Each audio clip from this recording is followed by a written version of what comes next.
What's happening, guys? Welcome back to another video. And in today's video, I want to show you a couple different things to help you put more crappie in the boat. Let's go.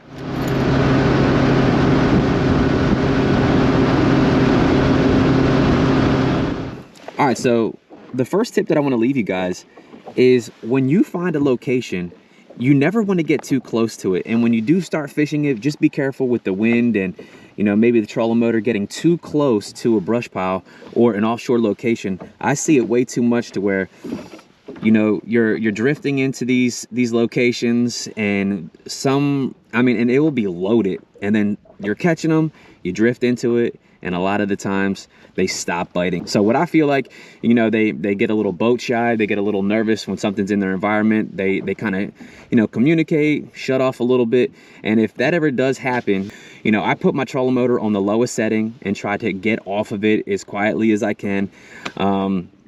Maybe turn back around, try it again. And if they're not biting because they seem to be spooked still, what I typically do is go hit another spot and then come back. So one tip that I can leave you is to never push up on the fish. A lot of the times when I'm using my forward facing sonar, I like to keep them in that 40-foot range. If I get a little too close, I do feel like they have a tendency to get a little spooked and stop biting.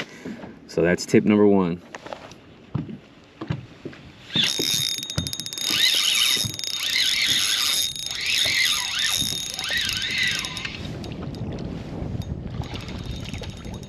Got a good one on that double rig. Let's see. Boom, got him.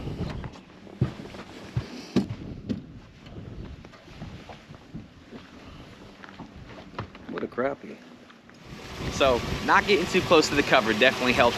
Right there, we're still about like 40 feet off of it, and he came right up for it.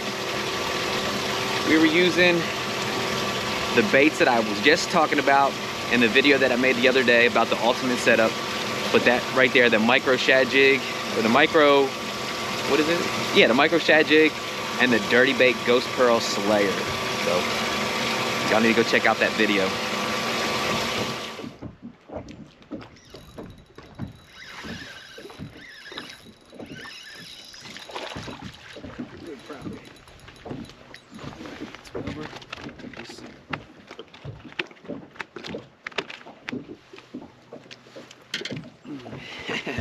Dirty bait, doing it again.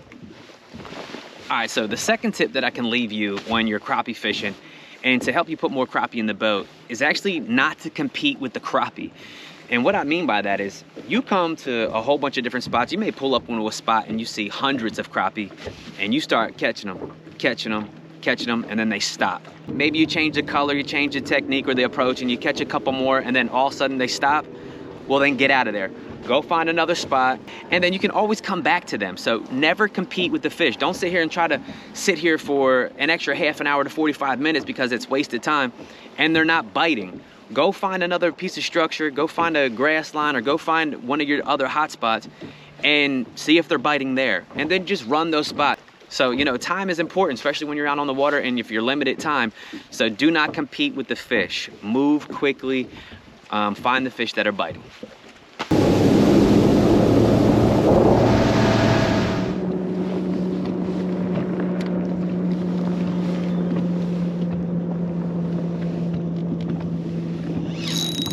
Got him.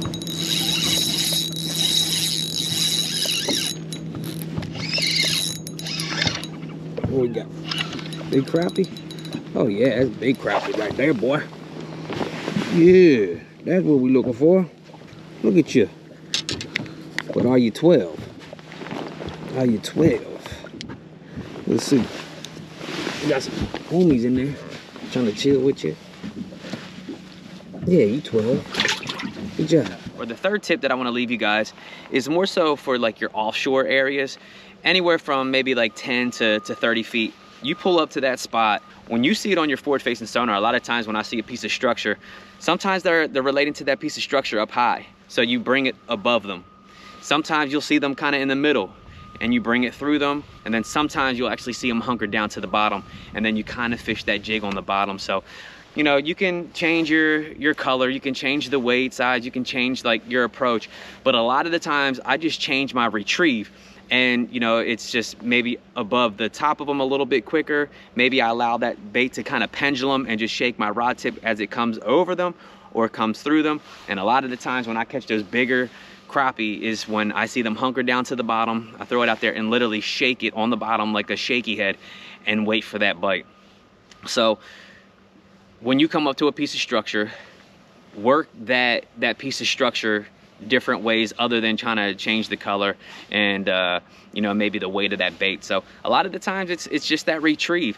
I've made a video before about having a very consistent, steady retrieve works the best. And if you see those, you know, those crappie or any kind of fish kind of chasing your bait, just keep it steady. Every once in a while when you do all that and it doesn't work, the one thing that I typically do is go with a little bit longer of a tail. Dirty Bait makes this one called the stinger, so the tail's just a little bit longer and it's a little bit more flat. So as you impart that action, it actually will have a very, very erratic action to the tail in hopes to, you know, have those fish lash out and get it. But guys, they're the tips that I want to leave you to catch more crappie. Leave a comment down below and let me know if you use some of these techniques, or if you go out and you do use these techniques and they work, you know, hit me back and let me know that they worked. If you want to see upcoming videos, guys, go ahead and subscribe to the channel. That helps out tremendously. But until then, continue to follow Bassn, man. I'll see you next time. Peace.